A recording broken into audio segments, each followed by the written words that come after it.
Assalamu alaikum wa rahmatullahi wa barakatuh to some of you, and peace out to the rest of you. Hit the share button because the message is more important than the messenger.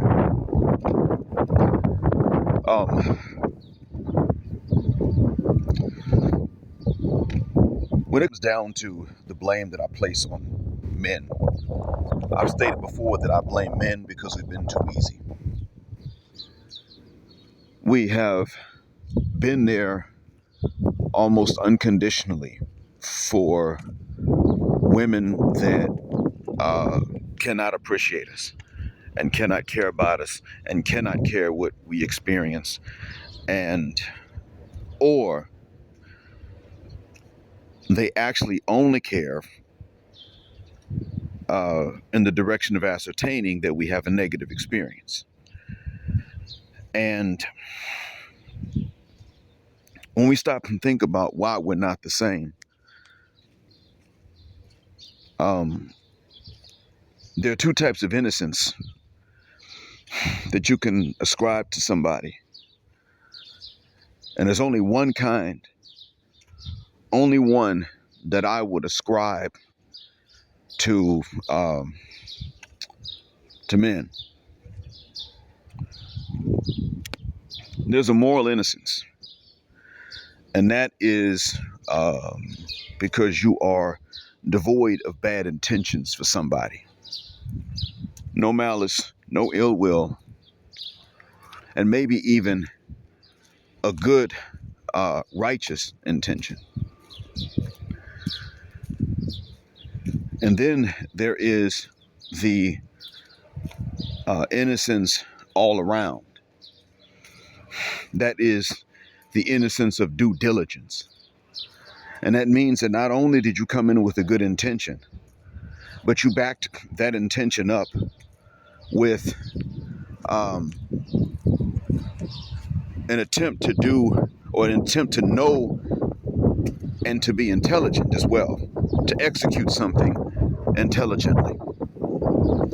So you bring in a good intention with an attempt to be smart and to be wise. I'm not going to sit up here and tell you that I ascribe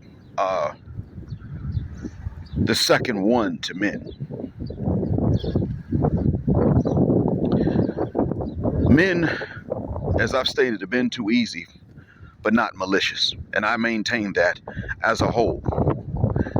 Malicious men are on their own. They're individuals. They are malicious by themselves. They are not, contrary to what everybody would say, malicious men are not the norm. And maybe generations ago, when women didn't know enough about them and they found unsuspecting women to be easy prey, then they probably had an easier time being unscrupulous and getting away with it. However, nowadays, that's not what I'm finding. What I'm finding now at this point is that, and it's been this way since I've been a small child, if not since I was born. And I remember that LBRY wrote her book, I think it was before I was born. And she wrote it based on generations of knowledge, not just based on by herself, what she had seen just from the time that she was born, but what she had seen in front of her and what she had read about in history books. We men have not been malicious as a whole, collectively. We have not sought to deceive collectively. We have not sought to manipulate collectively. We have not sought to take rights that were not ours collectively. We have not sought to do exactly to ladies what we would never tolerate them doing to us. We certainly have not sought to do intentionally to them what they would not tolerate from us unintentionally and accidentally. This is not who we are. This is not how we are and what we are, collectively speaking. The unscrupulous man is on his own. He doesn't really rely on much help from other men, and there are certain things that he can't even tell other men if he is unscrupulous. There are certain things that if he's going to be unscrupulous, he has to hide. He has to bury. He has to keep a secret. I cannot sit up here and tell you that this is the case when it comes down to these ladies. So when you hear me going in on these O's and exonerating the men, I'm not exonerating men in terms of intelligence and intellect and due diligence. I'm exonerating the men in terms of intention.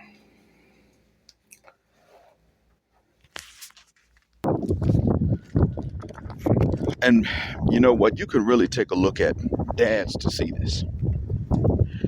There is a type of malice that I have seen that men do have, and I have to hold us accountable for this. When Manosphere Hall of Fame tells me, listen, it's the men, he keeps on saying this. There is a way in which it's the men. There are two things that men have done wrong and for which we're not innocent. One, as I've stated, is the lack of intellect and wisdom, planning, conniving, if you will, that men bring just to defend themselves from the connivances of these women. Even in traditional societies, according to LBRY, men fall victim to this and don't turn around and put an end to it or put a stop to it or anything of that nature. Men just keep on falling victim to it.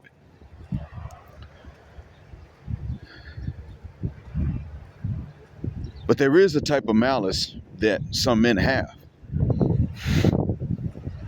And though not every man has this, and I don't really know what the percentages are, which is why I address this while refraining from saying most men.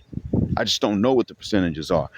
I do know that the malice that the malicious men do have in far greater a percentage and a proportion than malice against women is malice against other men. Manosphere Hall of Fame is right about that. The legal environment can become more lax and lenient and deteriorate the quality of the women. It cannot necessarily become stricter and then ameliorate and improve the quality of women. That doesn't necessarily happen, at least not in a short time, at least not to the same extent.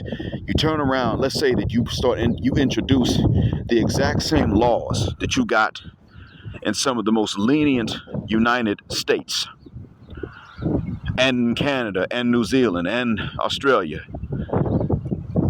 in which women can do any and everything and then still get cash and prizes. And you use that and you replace what is left of the Sharia here in this part of the world. Overnight, you will have these women, hell, introduce India's marriage and divorce and alimony laws over here with no liability for adultery. And you will have women here overnight with niqab, hijab, niqab, jilbab, and a nigga named Rob. And they will be trying to get married and then trying to leave. They'll all pull a Janet Jackson.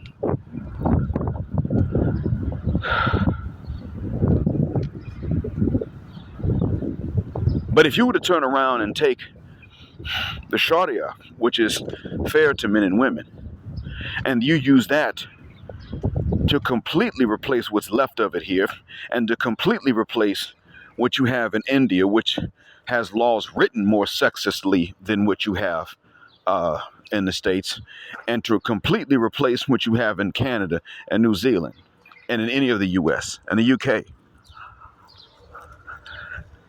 It's not going to be an overnight improvement of nearly the same speed and the quality of the ladies you now can choose to marry.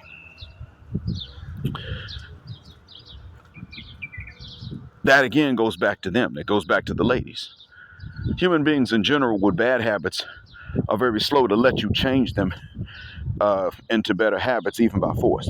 They're very slow to do that. Men or women. You get used to getting away with a bad habit, and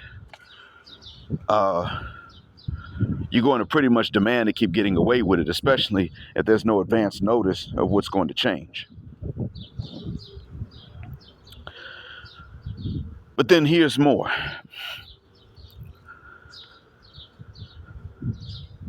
You got these men that legislate. India's divorce and alimony laws were not written by women.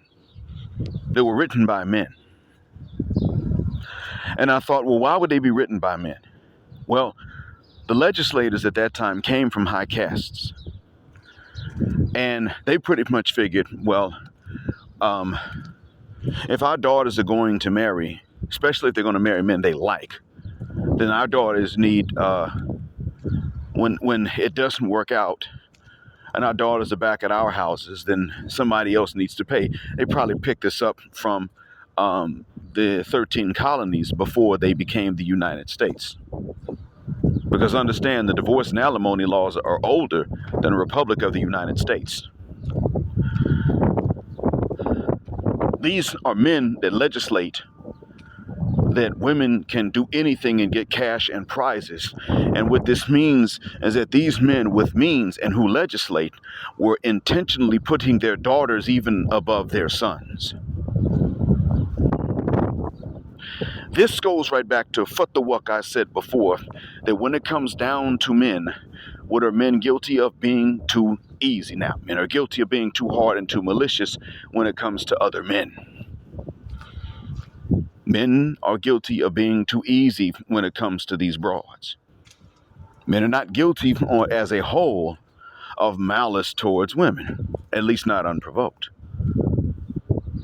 But men are guilty, as a whole, men are guilty of being too easy on these women.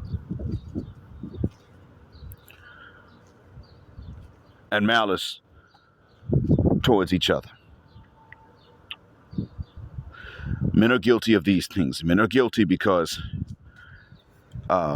they sat up and they've decided that even in the ways that they're going to encode the laws, that they're going to leave their sons holding the bag for their ex-wives just to make sure that their divorced daughters never go back to being their financial responsibilities, but rather always that of the ex-husbands.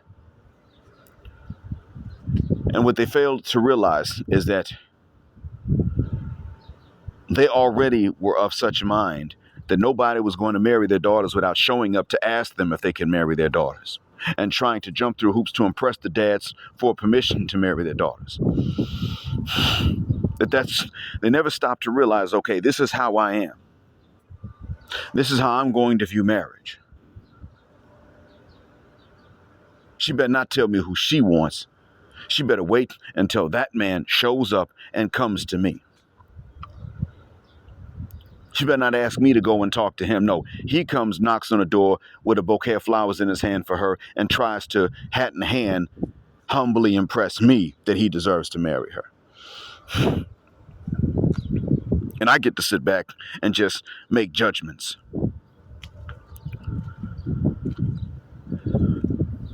And I'm not against fathers scrutinizing the potential sons-in-law. What I'm against is what it becomes when fathers abuse this. And these dads are sitting up and saying, yeah, you're going to come to me and grovel and beg. And if I don't want you to, or my daughter does not want to marry you, you won't get married. And it's not based on your character even. I'll sit up and make it based on what you have and what you don't have, even though most people on the planet won't have. That's who the heck I am. But also, if it doesn't work out because I spoiled my daughter, and if it doesn't work out because you can't continue to spoil her the same way, then you still wind up paying with none of the rights. You don't get to tap that. But you still pay. Bruh. These are dads saying this about men they haven't even met yet. Yeah, she might move back into my house, but you paying. I will spend your money with her before I ever have to spend money on her again once she's been married. We're going to remove all incentive for her to be a good wife that can keep a husband. None of this is going to be on her. We're going to put it back on you.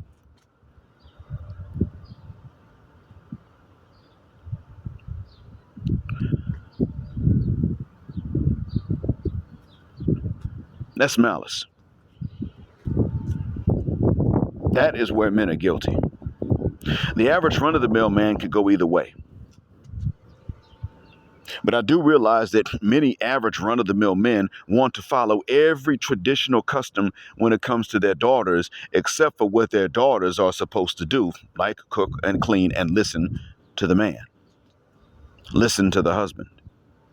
There are dads that are sitting up and saying, well, she's worth all of these hoops through which a man must jump, but she ain't got to do nothing to keep him. And so many regular dads will uphold this. Now, is it malice towards women? No.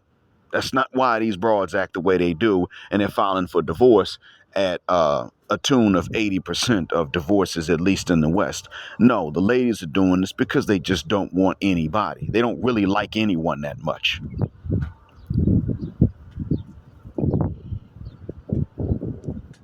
That's why they do it.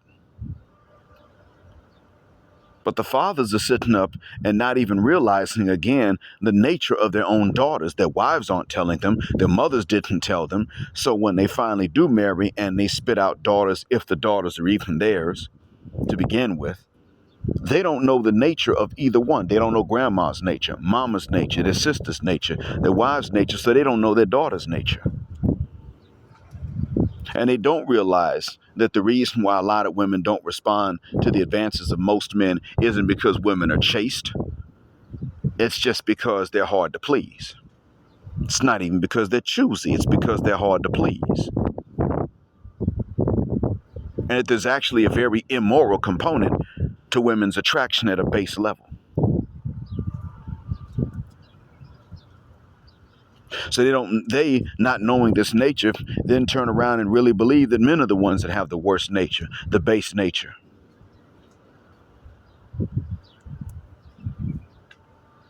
And so they convince themselves, well, as men, we just want to smash, failing to realize that they've literally been tricked into raising their daughters to be no better than that. And ultimately not even good for that, because they're just going to decide at some point, I got the man and I don't want to screw him, so I'm not going to. And as soon as he cheats or I qualify, I'm going to take cash and prizes to the tune of whatever the state will give me. And I would not have signed a prenup and married him anyway, because then that would have ruined the plan from jump.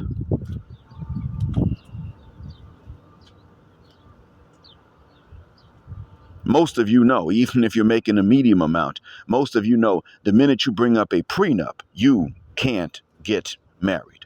She's out.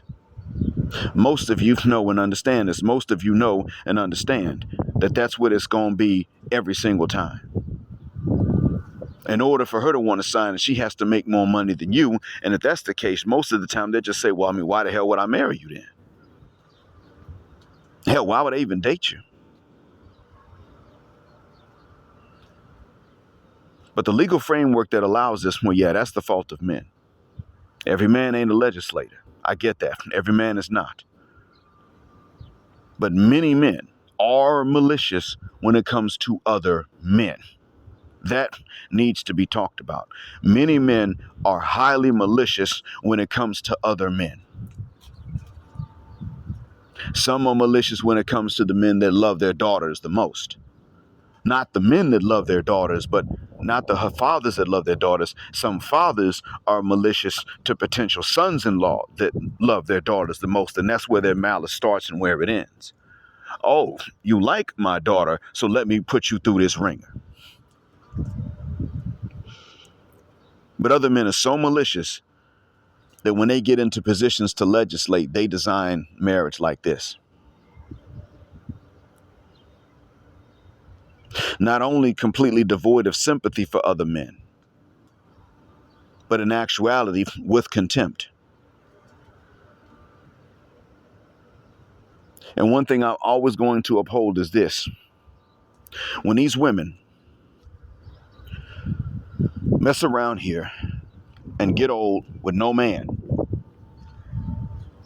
unless that was what they wanted when they were younger and they still want it when they're older, they're losers.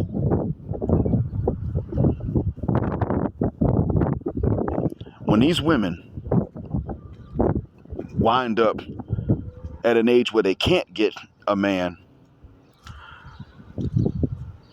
and they're looking to try to find one and beat the odds, they're losers.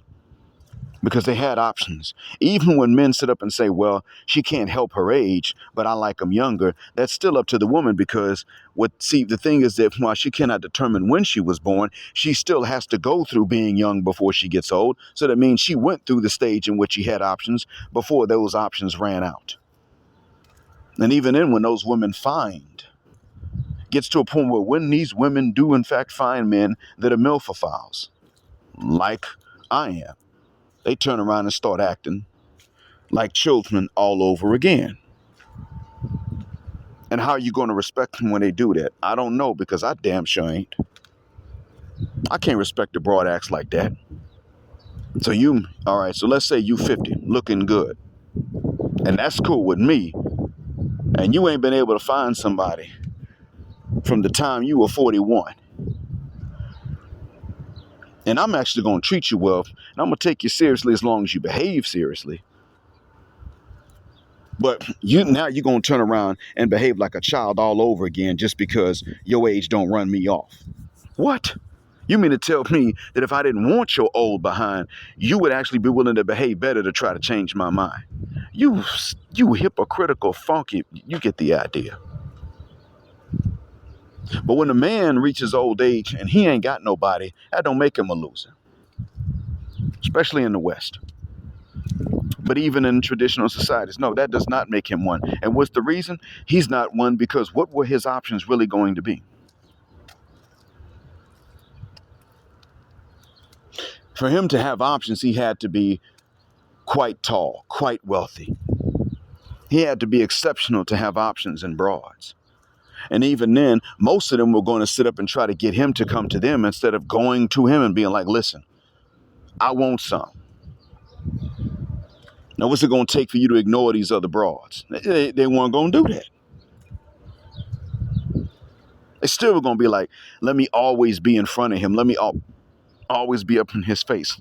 Let me do that. Let me always sit in the direction he's facing when we're at the restaurant. It's always that. That's how they do it. These broads are sitting here trying to get attention from men, and then they don't want men to give it to them.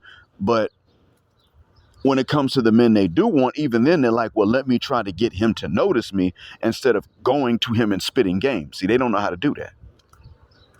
And they haven't had to do that. And that's why it is I look at the women that are single and by themselves in their mature ages or supposedly mature ages, but they don't have nobody. That's why I look at them and I say, okay, now see, you just lost. That's you. You messed that up. And I look at a man that's single by himself in his old age. And I say, well, that ain't your fault. Because who was going to pursue you even if they did like you? Even the ones that did like you were going to sit up and say, well, my girls ain't going to notice. They're not trying to get at him. So ain't no competition. So even if he and I have a connection, I can tell he likes me and I like him. I'm not going to go. It's not going anywhere. I'm going to act like I can't stand him because I know my girlfriends can't stand him. They think he doesn't deserve, and so I'm going to follow them. So no, we got to have these double standards in place. And that's one reason why it is that when it comes down to colorism, you will hear me say, okay, listen, you got men that are colorists, but don't let these women point the fingers at you because some men are colorists. Because in all honesty, the men that are colorists, number one, we have to ask where they learned it from. And that's not something, like I said, men aren't really allowed to pass down colorism from generation to generation. But the other thing, too, is that when men, you got a few brothers that are colorists, guess what? These women can still find somebody. You got sisters that are colorist, and the men that are on any really extreme end of the spectrum can't find nobody, even amongst women that might have liked them because of what the other women say. There was a time when if you were really dark, if you were a man, you were really dark skinned, well, you probably could find somebody, but it would have been harder. Unless you were in a town where everybody was the same shade. And there were a lot of towns in the South like that. But then you fast forward up until now, and if you an ambiguous looking brother, then the ones that like you ain't gonna give you a shot.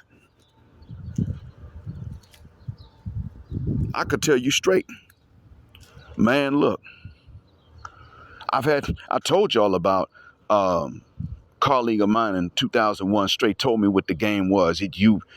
You ain't gonna be treated the same as other brothers. I told y'all about that, but you know what? There was a lady whose name was Janice, friend of mine, working at the same company, different department. And one time she said you should try some of these dating sites. And I actually put my face on a dating site for black folk. I don't remember which one it was. We're talking 2001. I said, yeah, all right, I'm gonna give it a shot. I mean, I don't trust that online stuff, but because back then it was too new to really trust it. But I said, yeah, let me show you something. And as I knew was gonna happen, I had a dude hit on me, sent a ding-a-ling picture, and I didn't put up no indications that I even liked dudes. I actually replied to tell him, listen, don't do that. Not in my case. I'm not here for dudes.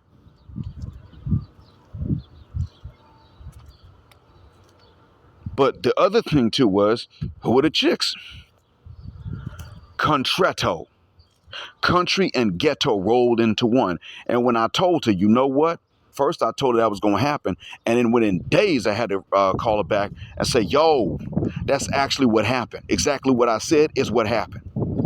And she straight said to me, well, yeah, I mean, you're really light skinned.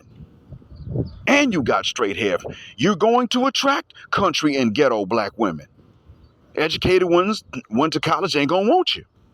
She said this. After I told her that was the case, and she was like, nah, see, you thinking negative. I told her who sent something to me later, and she was like, yeah, 9AY dudes and Contreras sisters are going to be the ones that want to get you.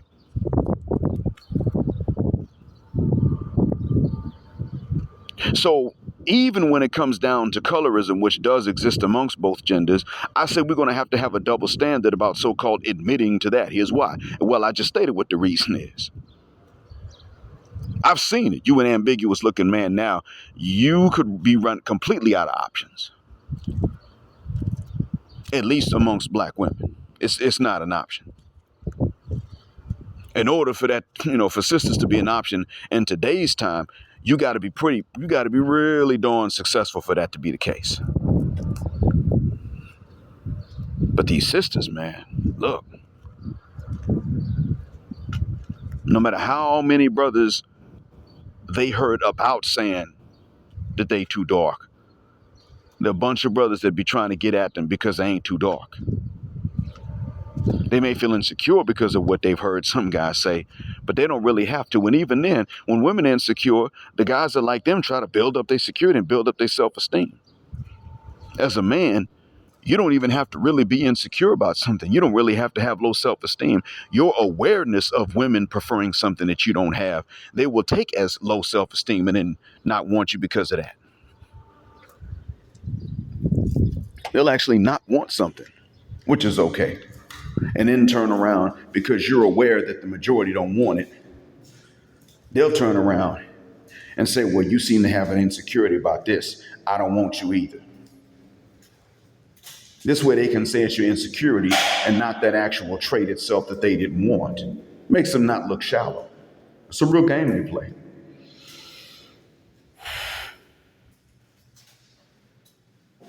So you are still more innocent than they are.